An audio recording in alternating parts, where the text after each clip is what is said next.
Across the Americas, generations, including generations of Chileans, have struggled and sacrificed to give.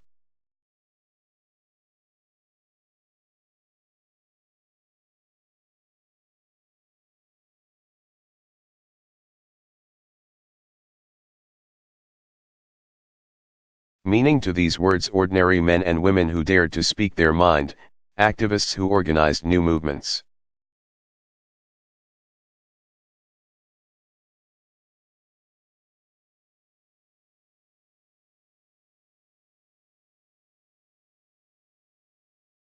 Faith leaders who preached social justice, the mothers of the disappeared who demanded the truth.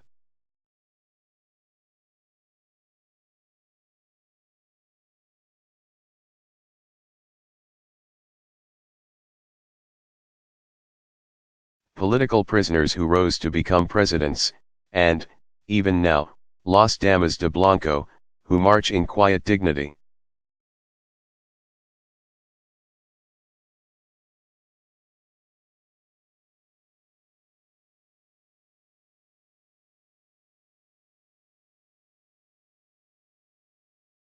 The people of the Americas have shown that there is no substitute for democracy.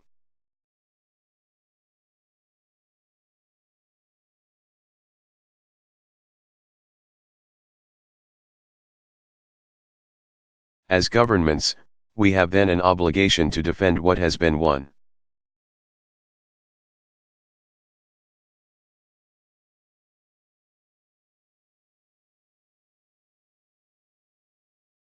So as we mark the 10th anniversary of the Inter-American Democratic Charter this year,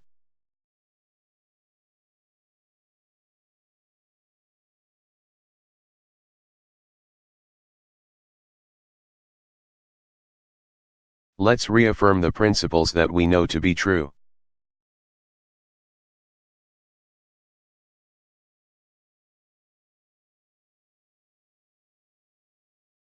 Let's recommit to defending democracy and human rights in our own countries by strengthening the institutions.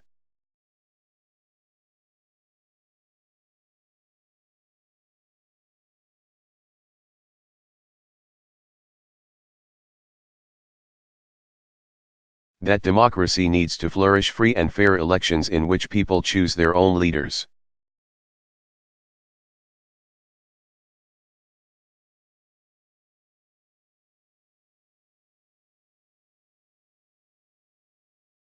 Vibrant legislatures that provide oversight, independent judiciaries that uphold the rule of law.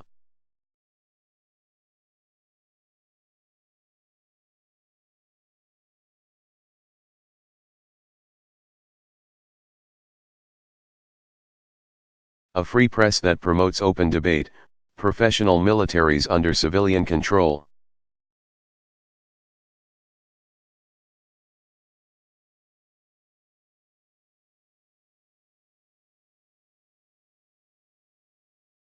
Strong civil societies that hold governments accountable, and governments that are transparent and responsive to their citizens.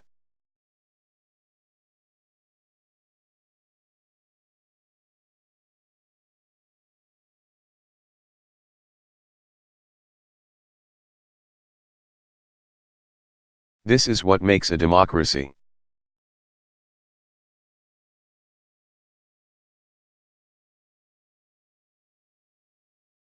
And just as we defend democracy and human rights within our borders,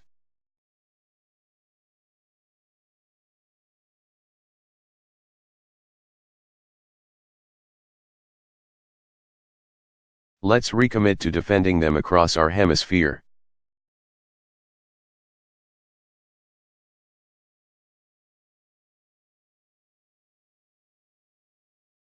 I understand, every nation will follow its own path.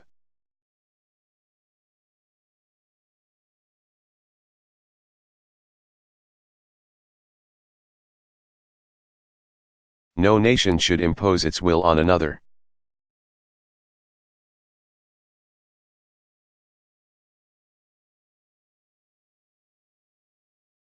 But surely we can agree that democracy is about more than majority rule.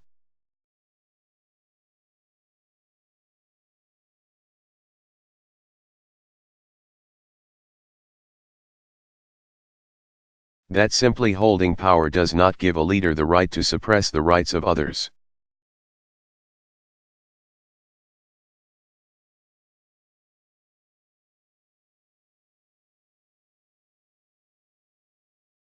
And that leaders must maintain power through consent, and not coercion.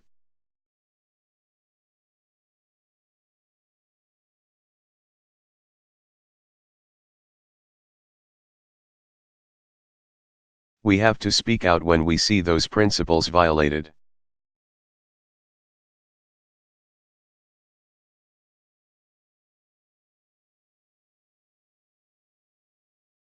Let's never waver in our support for the rights of people to determine their own future and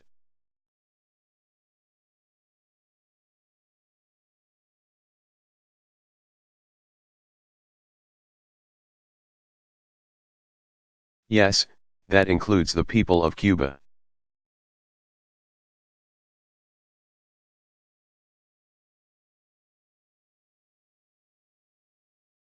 Since taking office, I've announced the most significant changes to my nation's policy towards Cuba in decades.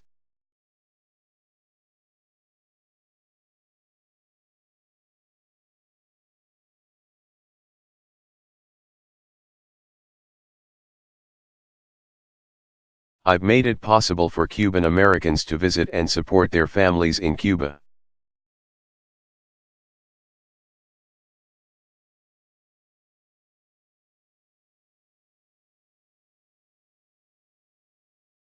We're allowing Americans to send remittances that bring some economic hope for people across Cuba.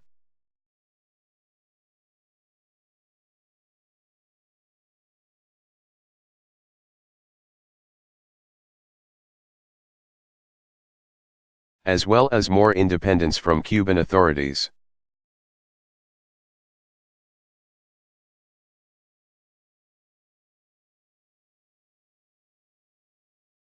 Going forward, we'll continue to seek ways to increase the independence of the Cuban people.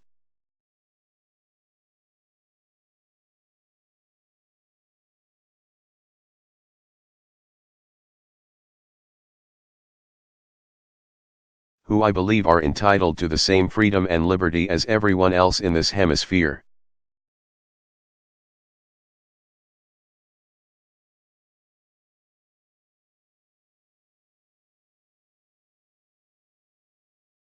I will make this effort to try to break out of this history that's now lasted for longer than I've been alive.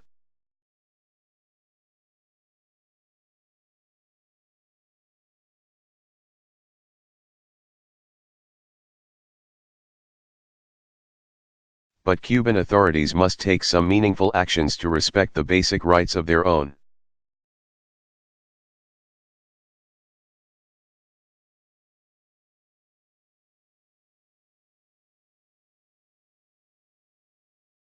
People, not because the United States insists upon it, but because the people of Cuba deserve it.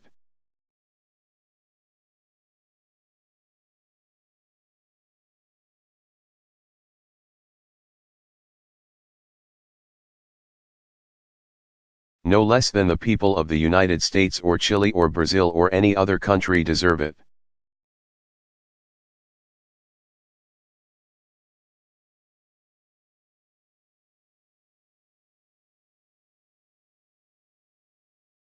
The lessons of Latin America, I believe, can be a guide for people.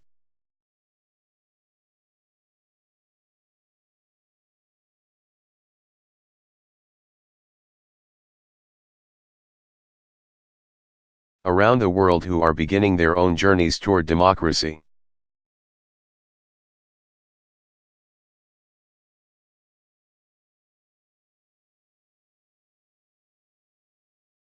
There is no one model for democratic transitions.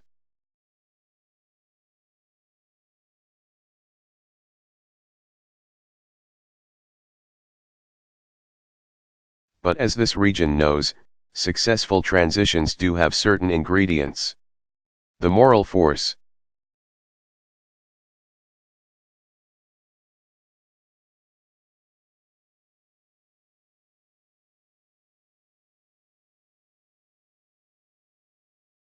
of nonviolence. Dialogue that's open and inclusive. The protection of basic rights.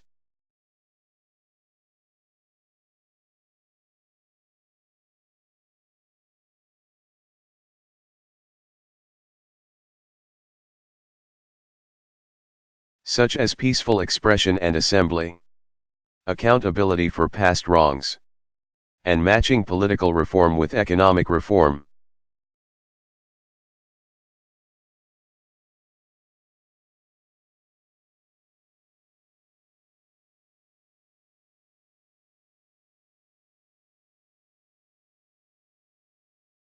Because democracy must meet the basic needs and aspirations of people.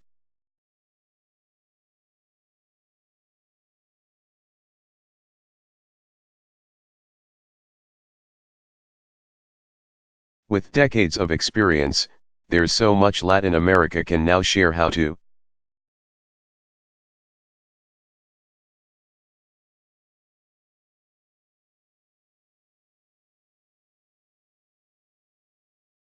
build political parties and organize free elections, how to ensure peaceful transfers of power.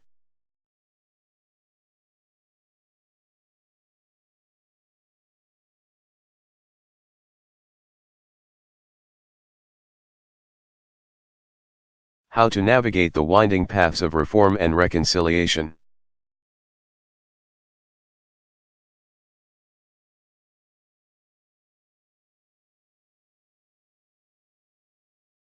And when the inevitable setbacks occur.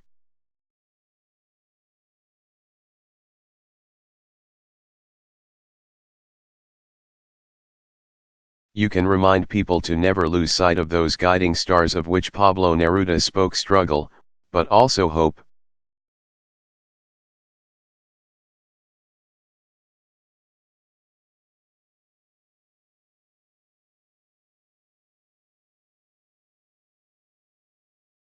Security for our citizens.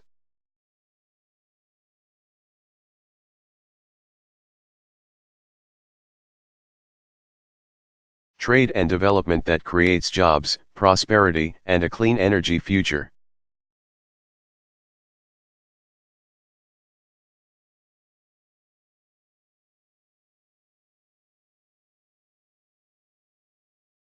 Standing up for democracy and human rights.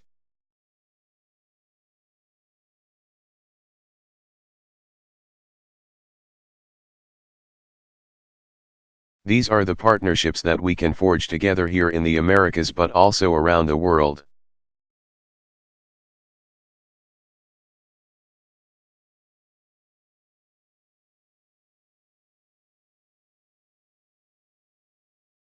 And if anyone doubts whether this region has the capacity to meet these challenges,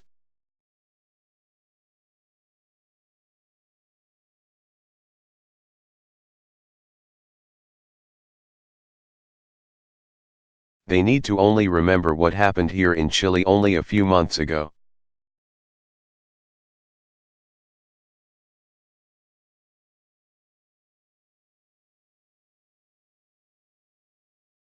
Their resolve and faith inspired the world Los 30 White Race.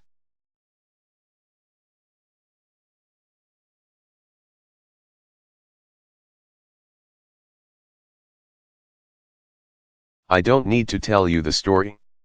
You know it well. But it's worth remembering how this entire nation came together.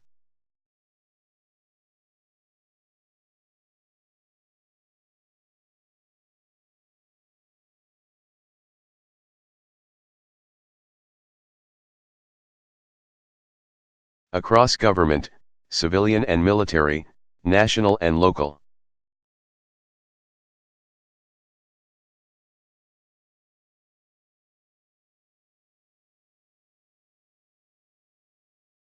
Across the private sector, with large companies and small shopkeepers donating supplies.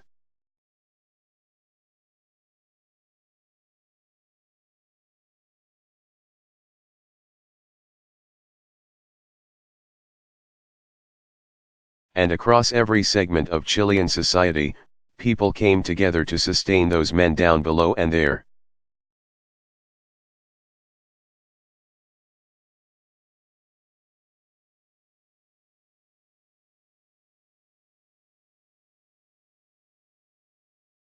Families up at Camp Esperanza. It was a miraculous rescue. It was a tribute to Chilean leadership.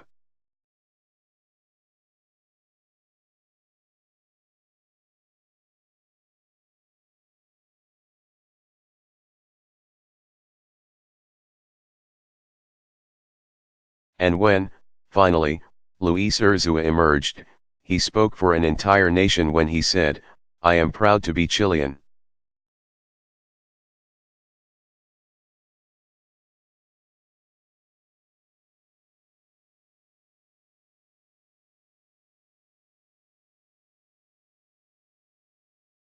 Yet something else happened in those 2 months.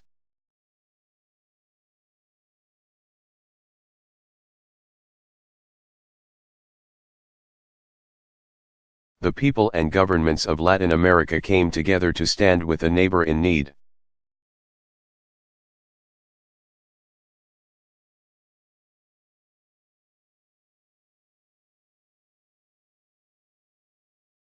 And with a Latin American country in the lead, the world was proud to play a supporting role, sending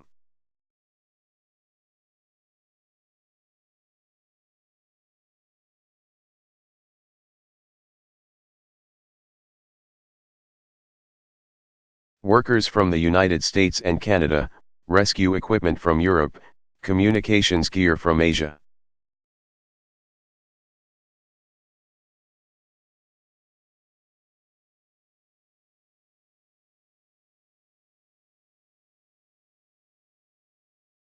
And as the miners were lifted to safety, for those joyous reunions,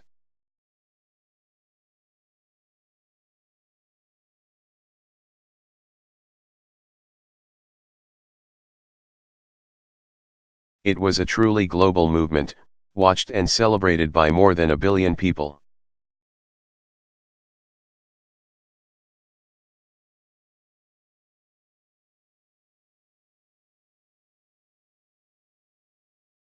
If ever we needed a reminder of the humanity and the hopes that we share, that moment in the desert was such.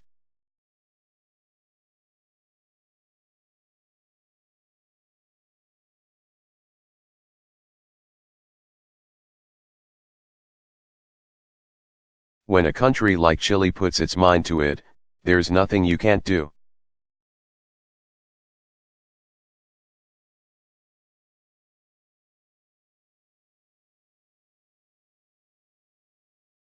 When countries across Latin America come together and focus on a common goal.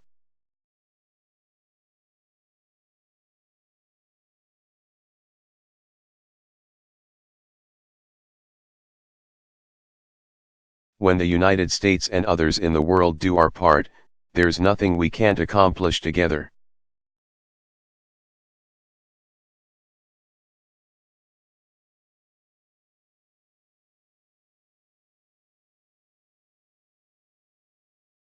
And that is our vision of the Americas.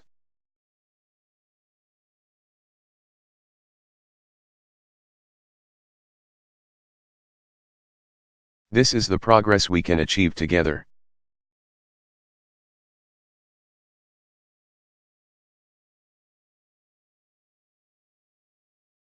This is the spirit of partnership and equality to which the United States is committed.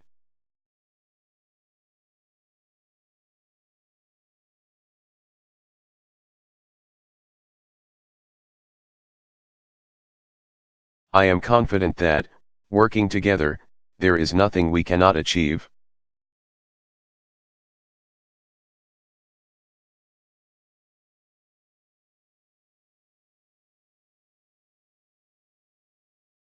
Thank you very much.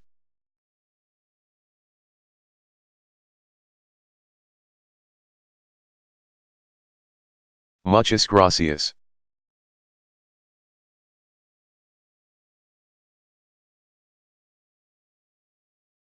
Barack Obama.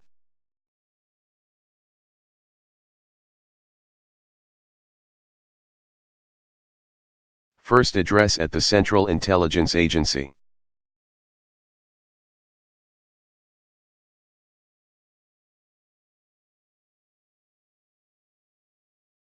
Delivered April 20, 2009, Langley, Virginia.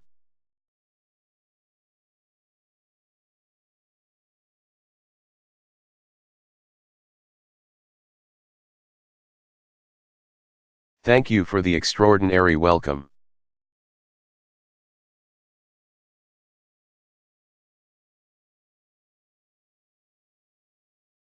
And thanks for those of you who prepared, from the CIA gift shop, the t-shirts, the caps, the water bottles.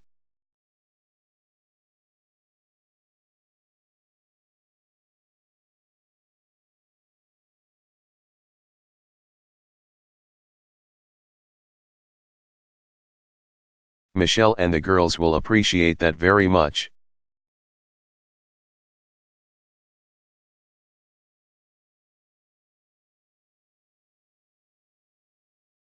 It is a great honor to be here with the men and women of the CIA.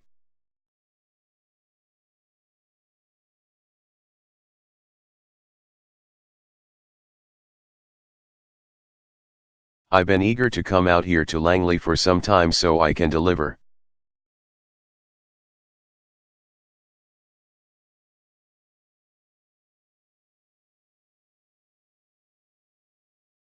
A simple message to you in person on behalf of the American people, thank you.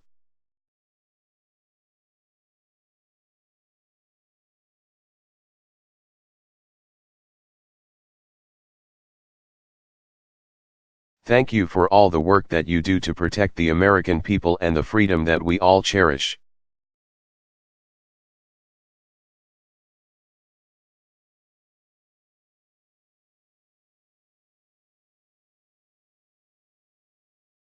The CIA is fundamental to America's national security.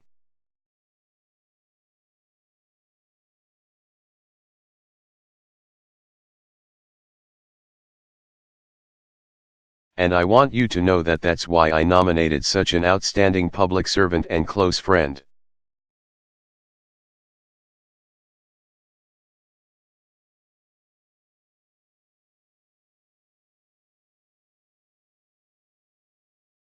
Leon Panetta, to lead the agency.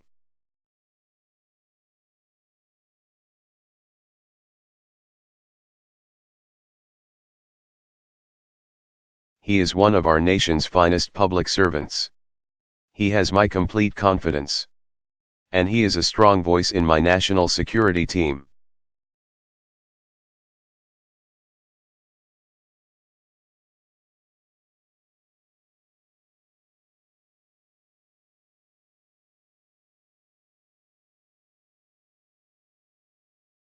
As well as a strong advocate for the men and women of the CIA.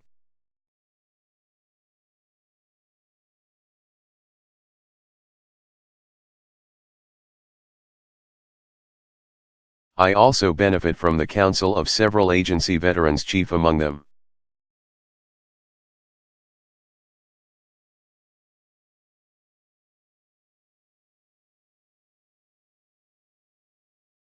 Steve Capps, who stayed on to serve as Leon's deputy.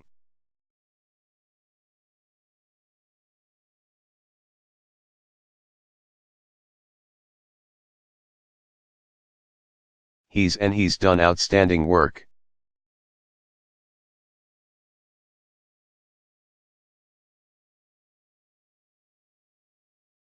I have to add, just as an aside, by the way.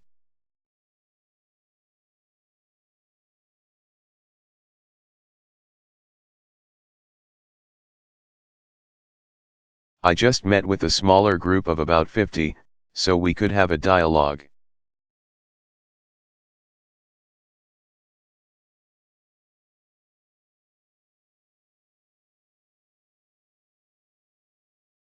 And all of you look really young.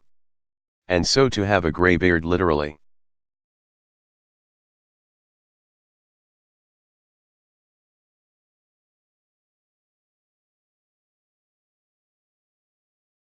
And figuratively like Steve Capps here, I think, is absolutely critical.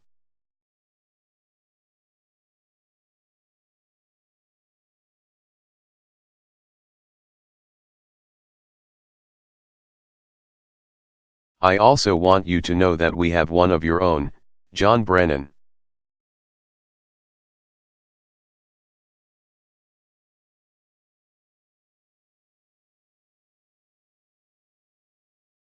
who is doing a terrific job as my advisor for counterterrorism and homeland security.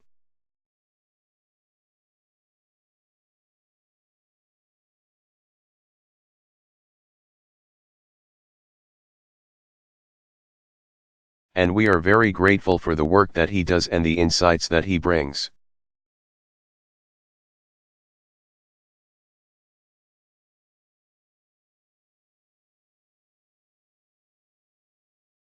From his long years of service here at the CIA.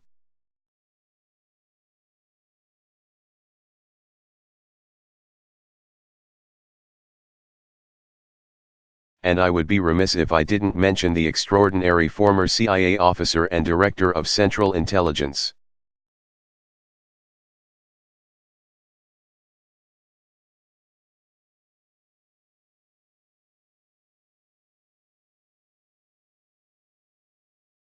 Bob Gates, who is also part of our cabinet and every once in a while gives me a few tips.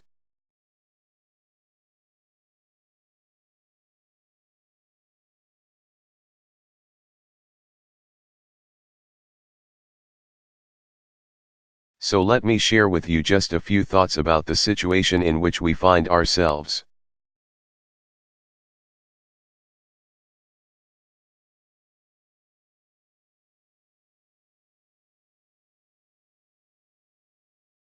First, I want to underscore the importance of the CIA.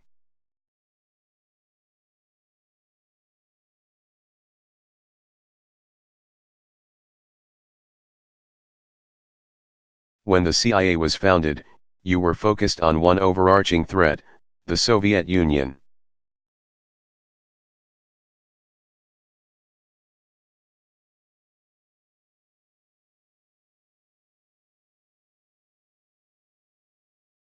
And for decades, the CIA carried out a critically important mission.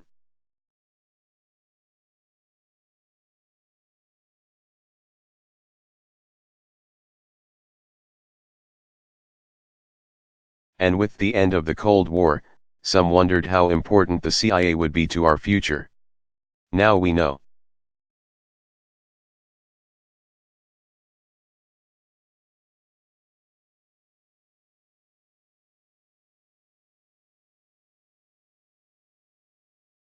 Here in the 21st century, we've learned that the CIA is more important than ever.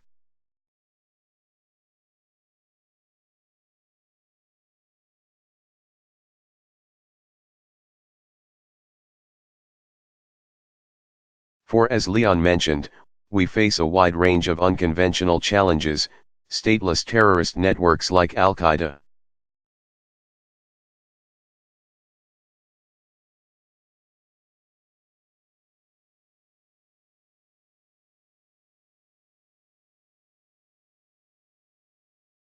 the spread of catastrophic weapons, cyber threats, failed states, rogue regimes, persistent conflict.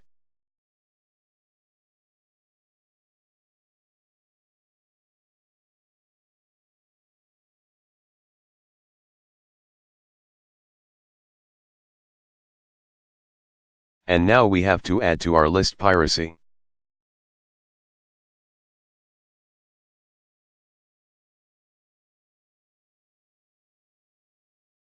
The CIA is unique in the capabilities of collection, analysis, and operation that you bring to bear.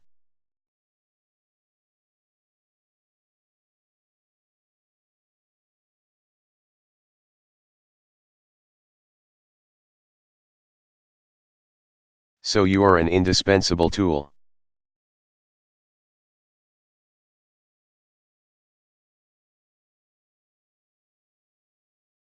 The tip of the spear in America's intelligence mission and our national security.